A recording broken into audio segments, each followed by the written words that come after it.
আর অধ্যাপক আব্দুর রশিদ স্যারকে বক্তব্য পেশ করার জন্য অনুরোধ করছি।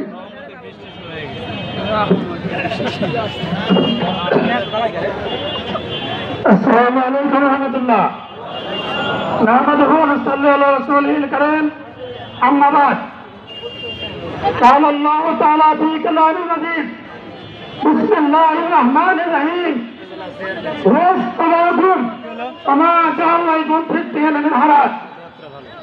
আজকের এই মিছিলতর সম্মানিত উপস্থিতি এবং আজকের এই সমাবেশের সম্মানিত সভাপতি উপস্থাপন জেলানি মহোদয়, জেলা নেতৃবৃন্দ, উপজেলা নেতৃবৃন্দ, আমি আপনাদের সামনে আজকের এই অল্প সময়ের জন্য বক্তব্য করতে আসিনি।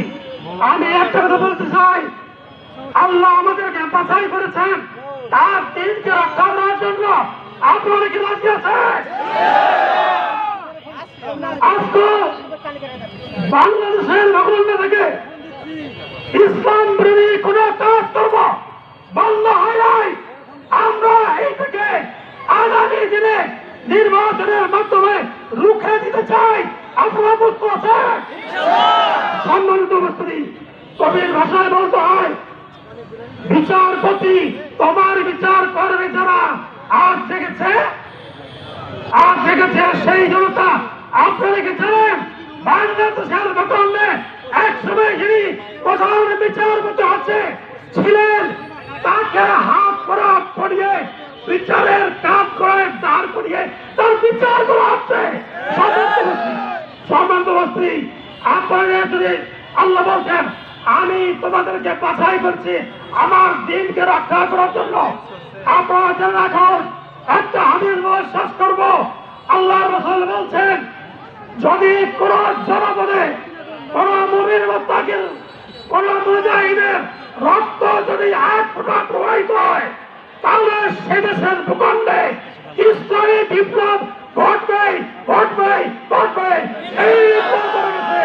সম্মানিত উপস্থিতি, আমরা জানেন মান্দা উপজেলায় এ পর্যন্ত আমাদের 3 জন শহীদ ভাই আছেন, 3 জন শাহাদাত বরণ করেছেন। 3 জন শাহাদাতের বদৌলতে আজকে লক্ষ কোটি জনতা মুক্তি দাঁড়িয়েছি। সম্মানিত আসন, আগামী দিনে বাংলাদেশের ভূখণ্ড তথা মান্দা উপজেলায় আমরা সার্বিক সংস্থাকে কল্যাণমূলক সমাজ ব্যবস্থা নির্মাণ করতে চাই। আপনারা রাজি আছেন? আপনাদের সাহায্য আছে। আগামী নির্বাচনের জন্য ভোটের মাধ্যমে গণতান্ত্রিক প্রক্রিয়ায় কেন্দ্রীয় নির্বাচন থেকে শুরু করে উপজেলা লেভেলের যত নির্বাচন আছে প্রত্যেকটি নির্বাচনে জামায়াতে ইসলামীর প্রার্থীকে বিজয়ী করার জন্য আপনাদের কাছে আহ্বান জানালাম। এই কথা বলে শেষ করছি। আসসালামু আলাইকুম ওয়া রাহমাতুল্লাহ। সংগ্রামী মান্দাবাসী, আজকের এই মিছিল উত্তরের সমাবেশে